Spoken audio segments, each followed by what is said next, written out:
আসসালামু আলাইকুম। Maisha Khatun, institute of information technology, Jahangirnagar university. আজকে আমরা সংখ্যা পদ্ধতি নিয়ে কিছু প্রশ্ন সলভ করব, যেটা আমাদের বিভিন্ন অ্যাডমিশন টেস্টে আসা প্রশ্নগুলো। তাহলে শুরু করা যাক। সংখ্যা পদ্ধতির রূপান্তর গুরুত্বপূর্ণ বহু নির্বাচনী প্রশ্ন। আচ্ছা, ১ নম্বর প্রশ্ন, সংখ্যা প্রকাশ করার পদ্ধতিকে কি বলে? সংখ্যা পদ্ধতি বলে। ঠিক আছে। আচ্ছা, সংখ্যা প্রকাশ করার ক্ষুদ্রতম প্রতীক কোনটি? অঙ্ক। ৩ নম্বর প্রশ্ন হচ্ছে, অক্টাল সংখ্যা পদ্ধতিতে ১৭৭ পরের সংখ্যাটি কত? আচ্ছা, এটা আমাদের বোঝার আছে একটু। তো আমরা এখানে কি বলছে, ১৭৭ পরের সংখ্যা।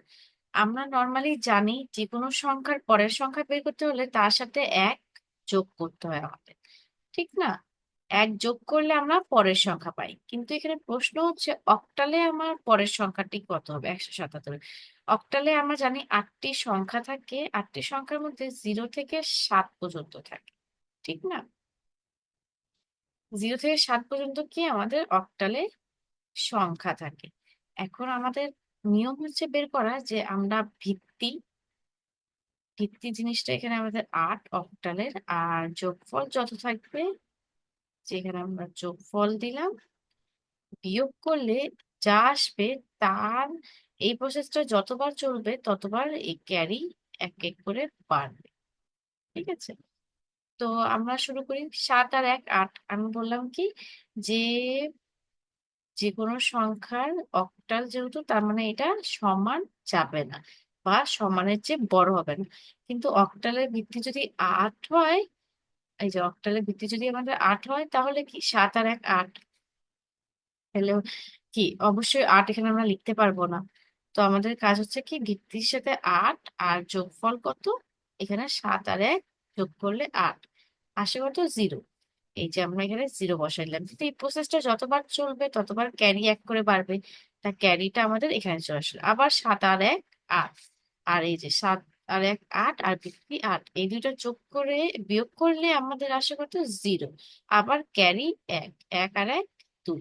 তাহলে আমাদের অক্টালের ১৭৭ পরের সংখ্যা, সরি, ১৭৭ পরের সংখ্যাটি হচ্ছে কত? ২০০। তাহলে এখানে অ্যান্সার হবে আমাদের সি। ঠিক আছে। পরের সংখ্যা হচ্ছে, সংখ্যা পদ্ধতিকে প্রধানত কয় ভাগে ভাগ করা যায়? আচ্ছা, সংখ্যা পদ্ধতিকে প্রধানত দুই ভাগে ভাগ করা যায়। একটা হচ্ছে পজিশনাল সংখ্যা পদ্ধতি, আর একটা হচ্ছে নন পজিশনাল সংখ্যা পদ্ধতি। আচ্ছা, পজিশনাল সংখ্যা পদ্ধতি কোনগুলো? যেগুলো বাইনারি, ডেসিমেল, অক্টাল, অর্থাৎ যেগুলো দিয়ে আমরা অবস্থান নির্ণয় করতে পারি। আর নন পজিশনাল গুলো কোনগুলো? নন পজিশনাল গুলো থেকে আমরা রোমান, তারপরে মেয়ান, এইগুলো আমাদের হচ্ছে নন পজিশনাল। আচ্ছা, এখানে কি বলছে? বাইনারি 12, এখানে 10, মানে কি ডেসিমেলে দেয়া আছে এর সমকক্ষ বাইনারি কোনটি? আচ্ছা, বাইনারি দিয়ে আমরা জানি যে বাইনারি কিভাবে বের করতে হয়, ঠিক না? বাইনারি বের করতে পারি আমরা দুই ভাবে। এক হচ্ছে ভাগ করে করে, লসাগুর মতো করে করে, আর এক হচ্ছে শর্টকাট। আমরা যদি নিয়ম বের করি তাহলে 1 2 4 8। আচ্ছা, এতটুকু দিয়েই হবে আমাদের। তাহলে কি বাইনারিতে 12, তাই না? 1 8 আর 4 যোগ করলে 12, আর দুটা 0। তাহলে এখানে এটা আমাদের কিসের বাইনারি? 12। ঠিক আছে। তাহলে কি হবে? বি অ্যান্সার হবে এখানে। আচ্ছা, অক্টাল পদ্ধতিতে 7-এর পরের সংখ্যা কত? 7, ঠিক না? তো আমরা এই যে ফার্স্টের নিয়মই, কিন্তু এই যে ফার্স্টের নিয়মই আমাদের 0 থেকে 7 পর্যন্ত যাবে। তার মানে কি, এখানে আমার ভিত্তি 8, এই যে আমি এখানে 8 বসালাম। 7, সাতের সাথে পরের সংখ্যা যেহেতু বলছে, 7-এর যদি পরের সংখ্যা 7 যোগ 1 করি, তাহলে কি 8 আসে না? কিন্তু আমরা তো এই 8 লিখতে পারবো না। তাহলে কি করব আমরা? ভিত্তির সাথে আবার 8 বিয়োগ করব, তার মানে কি 0। 0 যদি হয় তাহলে কি আমার ক্যারি 1, এখানে সামনে কিছু নাই, তার মানে কি হবে? 10 হবে। ঠিক আছে। তাহলে আমার পরের সংখ্যা কত হবে? এখানে বি। তাইলে আবার পরে, আচ্ছা, এখানে অক্টালের পূর্ববর্তী ক্রমিক সংখ্যা কত বলছে? তা এখন আমরা এতক্ষণ পরের সংখ্যা বের করছিলাম। সেম নিয়মে আমরা পূর্ববর্তী সংখ্যাও বের করতে পারবো, কিন্তু এখানে ভিত্তি যেহেতু অক্টাল, অক্টালের ভিত্তি 8, আর আমার 100-র পরের আগের সংখ্যা বলছে, তার মানে কি বিয়োগ করতে হবে 1, তখন আমরা আগের সংখ্যা পাবো।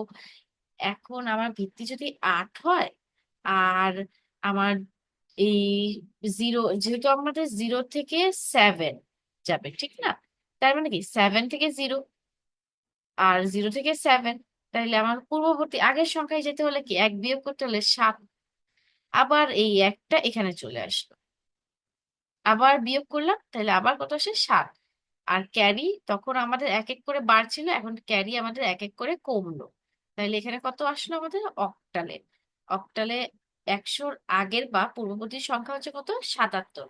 তাহলে এখানে কি হবে? সি। আচ্ছা, হেক্সাডেসিমেলের সংখ্যা। এখন আমরা হেক্সাডেসিমেলের যদি করি, তাহলে হেক্সাডেসিমেল, আচ্ছা আমরা মানগুলো বসাই নেই। 100, 101, আচ্ছা আমি শর্টকাট করে বসাচ্ছি, 10, 10, 11, ওকে। এখন আমরা জানি, যেহেতু এটা বাইনারিতে দেওয়া, হেক্সাডেসিমেলে করতে হলে বাইনারি থেকে হেক্সাডেসিমেলে আমরা 4 বিট করে সাজালেই হয়ে যাবে। তার দশমিকের যত ডান সাইডে শূন্য দাও তাহলে কোনো পার্থক্য পড়ে না, আর দশমিকের আগে বাম সাইডে যত শূন্য দাও কোনো পার্থক্য পড়ে না। আচ্ছা, তো আমরা এখানে দিলাম, তাহলে আমাদের এখানে কত চাচ্ছে? আমরা এই দশমিকের সাজাবো ডান সাইড থেকে। এই যে আমরা ডান সাইড থেকে 4 নিলাম, 4টা ঘর। এখানে 0, তার মানে আরো 2টা ঘর যাবে, ঠিক আছে। আর এটা আমরা সাজাবো বাম সাইড থেকে। এই যে এখানে আমাদের 4, আর এখানে সামনে আরো 2টা শূন্য বসবে। সেটা সুন্দর করে লিখি, তাহলে বুঝতে সুবিধা হবে। আচ্ছা, 11 আছে, হ্যাঁ। এটা সরাই। আচ্ছা, কি ছিল আমাদের ফার্স্টে? এই যে 1, 0, 0, 1, 0, 1, ওকে। আর এখানে আমাদের 0 2টা এখানে গেল, ঠিক আছে। আর এখানে আরেকটা শূন্য হবে, 4টা বসালাম। তো 1100, ঠিক আছে। 1100 আমরা ক্যালকুলেশন করলে আমরা এটা এভাবেও করতে পারি। 0, এই যে এটা আমরা মুছে পরেরটা, তাহলে বেটার হয়। আমাদের 1, 1, 2, 4, 8, ঠিক আছে। তাহলে আমার 1, 1, 2টা শূন্য আছে, তার মানে কি 12। আর আমরা হেক্সাডেসিমেলে তো 12 লিখি না, আমরা হেক্সাডেসিমেলে কি লিখি? 10, 11, 12 কে সি লিখি, ঠিক আছে। এখানে তো হয়তো সি এর কয়টা অ্যান্সার আছে? 2টা, এ আর ডি। কারণ আরেকটা আমরা ট্রাই করি। আরেকটা ট্রাই করলে কি? 1010, ঠিক না? 1010, কি 8, 9, 10, 10। আর 10 হলে কি লিখি আমরা? এ লিখি। দেখো তো কোনটা আসে, দুইটারই এ আর সি, এটা আমাদের দুটোরই মিলছে। আবার দশমিক দশমিকের জায়গায় বসাই দিলাম। আবার 0101, তা 101, ঠিক আছে, এটা হচ্ছে 0। তাইলে কত আসে? 8, আর 1, 9। তাহলে আমরা 9 কে ডাইরেক্ট লিখতে পারবো। তো 9 কি আছে? না, অবশ্যই আমরা কিছু একটা ভুল করছি। ও সরি, 4, 1, 5 হবে। হ্যাঁ, 5। বা বাংলায় লিখলে, বাংলায় লিখছে 5। আর 0010, কে আমরা কি লিখতে পারবো? হ্যাঁ, 2, ঠিক না? তাহলে 25.AC, তার মানে এখানকার অ্যান্সার হবে আমাদের এ। পরে 9 নাম্বার, আবার যোগ করে আসছে, আবার ভিত্তির সাথে 1 যোগ করলে কত হবে? তাইলে আমাদের হেক্সাডেসিমেলে দেওয়া আছে 18, ঠিক আছে, হেক্সাডেসিমেলে দেওয়া। এর পরবর্তী সংখ্যা বের করতে হলে 1 যোগ করতে হবে আমাদের। আর এখানে আমাদের, আমরা জানি হেক্সাডেসিমেল 0 থেকে এফ পর্যন্ত যায়, তার মানে কি আবার যোগ করলে এখানে আসবে 0। এই যে আমরা 0 বসালাম, ক্যারি, ক্যারি আমরা এখানে বসালাম, তো 1 আর 1, 2। তাহলে আমাদের কত আসে? 20। পরবর্তী সংখ্যা 20, এই যে সি অ্যান্সার হবে আমাদের, ঠিক আছে। ডেসিমাল সংখ্যা পদ্ধতির ভিত্তি কত? 10।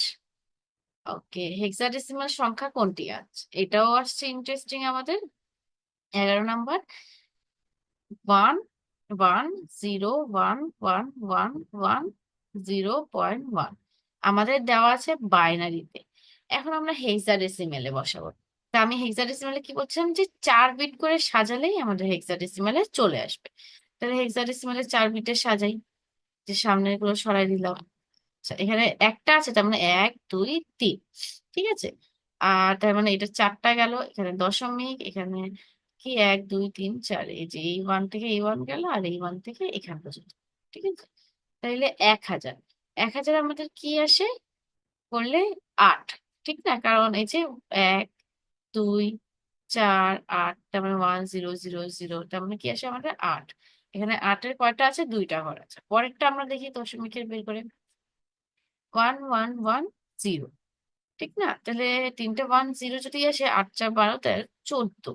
14কে আমরা কি লিখতে পারি? অবশ্যই 14কে আমরা লিখবো, ঠিক না? তাইলে আমরা বুঝেই গেলাম আমাদের অ্যান্সারটা কি হবে। আমাদের অ্যান্সার হবে সি, ঠিক না? এটা হচ্ছে ডি। ডি মানে কি ছিল আমাদের? 13। 11-র সি হবে অ্যান্সার। তারপরে 12। 12-র আমরা যদি করি, এই যে এখানে 12 নম্বরের কি বলছে, হেক্সাডেসিমাল সংখ্যা কোনটি? আচ্ছা, 72, ঠিক না? আমরা হেক্সাডেসিমেল বের করতে হলে ডেসিমেল থেকে হেক্সাডেসিমেলে যদি যাই, তাইলে আমাদের কাজ হচ্ছে কি, ভাগ করে করে যাওয়া। এই যেভাবে ভাগ করে যাওয়া, বা আমরা হেক্সাডেসিমেলে ভেঙেও করতে পারি। আচ্ছা, আমরা তো করছি ডেসিমেলে, তাহলে হেক্সাডেসিমেলে এই ভেঙে যাব। কত যায়? হেক্সাডেসিমেলে করতে হলে 16 দিয়ে ভাগ করতে হবে। আচ্ছা, 16 4-এ কত? 16 4-এ 64, 8। ওকে। আর 16, এদিকে 0, এদিকে 4, তাহলে আসে কত আমার? 48। দেখো তো 48 কোনটা? 48। এই যে সি নাম্বার অ্যান্সার হবে। ঠিক আছে, আমাদের অ্যান্সার কত এখানে? C number. আচ্ছা, এটা দেখি। মিস্টার সজল একজন ছাত্রকে বয়স জিজ্ঞাসা করায়, সে বলল বাইনারিতে তার বয়স এত। তার এই সংখ্যার সাথে এত যোগ করলে বাইনারিতে যোগফল কত হবে? আচ্ছা, বাইনারি যোগফল এখানে আমাদের বলছে, ঠিক না? বাইনারি যোগফল যেহেতু বলছে, এই যে আমরা এখানে বাইনারি যোগফল করে ফেলি, বুঝি। ওকে। আচ্ছা, বাইনারির যোগফল আমরা করবো এবার। আমাদের দেয়া আছে কত? 1 0 0 1 0, আর যোগ করতে হবে 1 0 1 1, ঠিক না? এই দুটো যোগ। আচ্ছা, আমরা জানি তো 0 আর 1 যোগ করলে 1, সরি, 0 আর 1 যোগ করলে 1, 0 আর 1 যোগ করলে 1, 1 আর 0 যোগ করলেও 1, কিন্তু 1 আর 1 যোগ করলে আসে কত? 0, আর ক্যারি একটা থাকে। ক্যারিকে আমরা নর্মালি কি বলি? 1। ক্যারি 1 আমাদের, ঠিক আছে? তো এখন আমরা এই জিনিসটা ফলো করি। 0 আর 1 যোগ করলে এই যে 1, 1 দিলাম। 1 1 যোগ করলে 0, আর ক্যারি 1 থাকবে। এই ক্যারি, এই দুইটারই 0 আছে, তাহলে এই ক্যারিটা এখানে বসে গেল, 1 এখানে 1, তিনটা 1 0 1। তাহলে তো কোনটা অ্যান্সার? বি অ্যান্সার হবে। ঠিক আছে, এবার 4D এর সমতুল্য দশমিক মান কত? এখন আমাদের বলছে দশমিক মান বের করতে, ঠিক আছে? তো আমরা এখন দশমিক মানটা বের করে ফেলি, যে এখানে করি আমরা। ওকে, 4D বলছে, 4D। তা আমরা এটাকে ভেঙেও নিতে পারি, কোনো সমস্যা নেই। 4D মানে কি জানি আমরা? 13, যে আলাদা করে লিখলাম। এখন আমরা যে কোনো সমতুল্য মান থেকে যদি দশমিকে যাই, এটা যেহেতু হেক্সাডেসিমেলে দেওয়া, তো দশমিকে গেলে আমরা গুণ করে যোগ করে যাই। তাইলে 4 যার সাথে গুণ করব, এই যে 16 যোগ 13 গুণ 16, তাহলে কি এই প্রথমটা 0, এটা 1, ক্যালকুলেশন করলে আমার কত আসে? 0 13, আর এদিকে আসে 64। ওকে, 64 যোগ 13 আসে আমার 77। কত অ্যান্সার হবে? ডি। ঠিক আছে। 15, একটি কলমের দাম এত হলে ডেসিমেলে কত? আচ্ছা, একটা কলমের দাম আমার দেওয়া আছে কত এখানে? 1 1 0 1 1 1, ঠিক আছে। এখন এটার ডেসিমেল মান কত হবে আমার? সরাসরি আমরা বের করতে পারি, যেইভাবে দিও। 1 2 4 8 16 32, এইভাবেও ক্যালকুলেশন করলে আমাদের আসে কত? এই যে 32 আসে, 16 4 5 6 7, এই যেখানে 7, আর এখানে 16 আর 32 যোগ করলে কত আসে আমার? 6, ওকে, 15, 8 4, 48 আর 7 যোগ করলে, 48 আর 7 যোগ করলে আমার কত আসছে?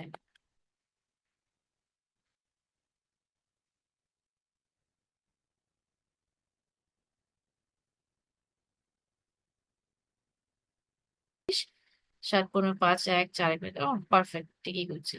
ওকে, তাহলে আমার অ্যান্সার হচ্ছে কি বি। এরকম আরো গুরুত্বপূর্ণ এমসিকিউ এবং কোশ্চেনের সমাধান পেতে ফলো করুন আমাদের পেজ। ওকে। আচ্ছা ঠিক আছে, এটা এখানে শেষ। আলহামদুলিল্লাহ। আসসালামু আলাইকুম।